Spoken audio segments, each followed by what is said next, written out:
Hey, my name is Nathan Brown, and I am doing this video for Coach Desjardins AP US History class on Midnight Rising and the radicalization of John Brown.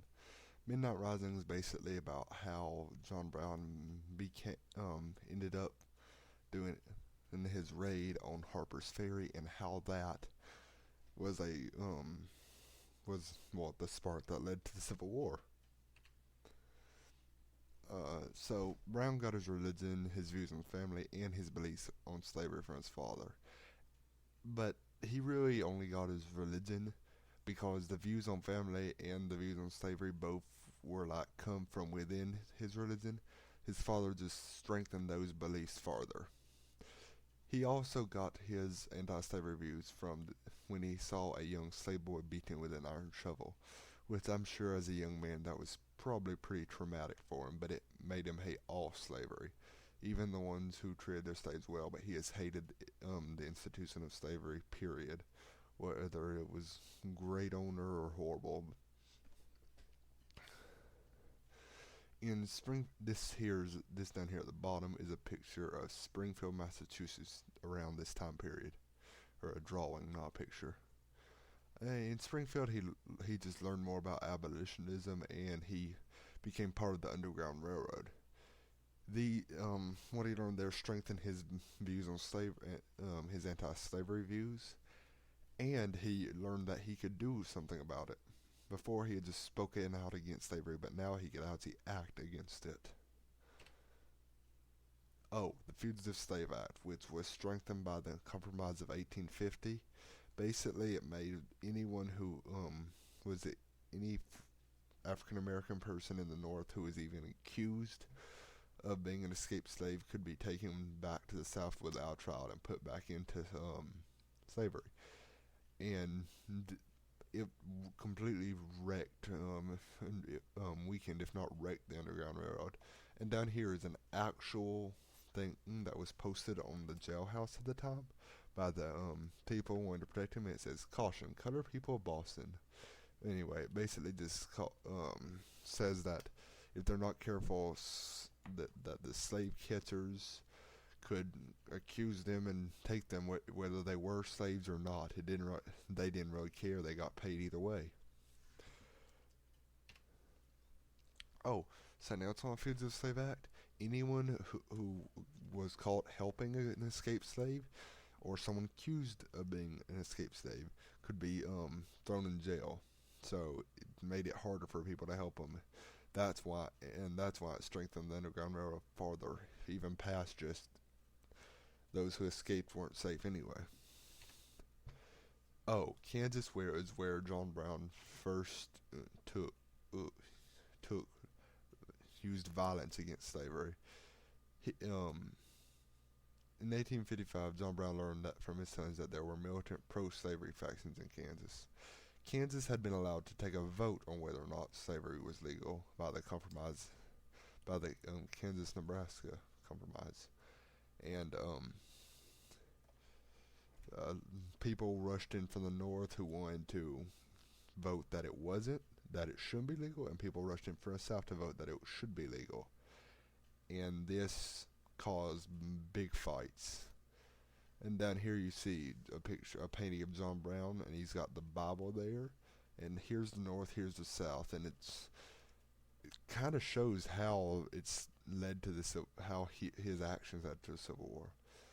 But he went to Kansas to protect his family that was already there, and mostly to fight against slavery. Brown first killed there.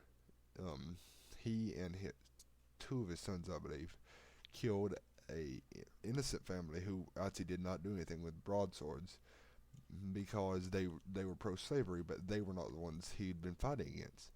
But to him, they're pro-slavery. They must be working with the ones who attacked. Oh, many of the men, I believe 12 out of the men who ended up fighting with him at attacking Harper's Ferry with him, he didn't meet here in Kansas. Were part of the people he fought and trained with here in Kansas during Bleeding Kansas. Oh, he traveled all over the North trying to gain support, and he found quite a few investors. But there was a economic collapse, and most of his investors could not pay what they had promised him, or could pay very little of what they promised him. So he didn't get much help there, and he wasted most of what he spent. He did, however, find six wealthy New England businessmen, which he later became known as his Secret Service. These funded almost all the money for his ventures against slavery, and even supplied him with weapons and money for his raid at Harper's Ferry.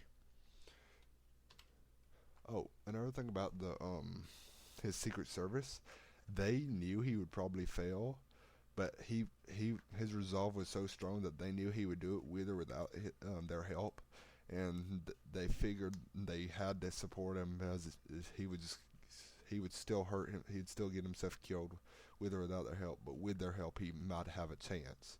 So they put support in him. Okay, here we come to Brown's actual raid, and he arrived in Harper's Ferry on July 3rd, 1859, and he rented a farmhouse and awaited the arrival of the people he had been trying to gather a fight. He never did get the men he wanted for, but his original plan called for like 2,000 men. He ended up with 21, 16 of them and 5 whites. This was partially because one of his friends had been telling African Americans not to join, because he knew his plans, and he didn't want to make the situation a lot worse, because he knew it would never work. Well, when he actually attacked, the initial raid went well. They took over the town and cut telegraph lines with hardly any fight. There was only one man guarding the actual armory in Harper's Ferry. But it went wrong when a passing train came by, and Brown shot the bag and luggage man who was standing there. So when they slowed down, and ironically, this was a freed African American. but but they allowed the train to go on, and it carried the news of the raid to Baltimore and Washington, and so the U.S. military sent forces, and until the U.S. military could arrive, locals from the area around came in and pinned Brown's men in where they were, so they couldn't escape. So that they held them there until the military arrived. And then we come to pretty much the effects of Brown's raid. It worsened tensions over slavery. Southern landowners were scared that more abolitionists would try to do what he did, take the route of violence to try to destroy slavery. So this terrified Southern slave owners, because they're like, he took one of the two biggest armories in the country. What could people with more men and more equipment do? And then many of the abolitionists in the North didn't want to do what he did, but they saw him as a martyr, which made them believe they had even more of a cause to fight. Because if he died for it, why shouldn't they? So it worsened the tensions, and so it left the South scared. With their fear from this is probably part of the reason that they succeeded when President Lincoln was elected, because they'd already been scared by this and were scared more people were going to do it. So when a president who was a Republican, which was a group that believed in abolitionism, they were thinking that he would try to do that, and that if he didn't, more people would follow Brown's example. So they wanted to run. And succeed, not run. Down here is a picture of, or a drawing of Brown being taken to his execution after he was captured. In his raid, I believe 5 of his men were killed, 7 were captured, and the other 9 were captured and 7 escaped. But the majority were either captured or killed, and just a few escaped. Only a third of them escaped. But that is my presentation on John Brown and Midnight Rising. Once again, this here is a portrait that Brown commissioned to have done for himself, and this is the book. Well, I will see you later. Goodbye.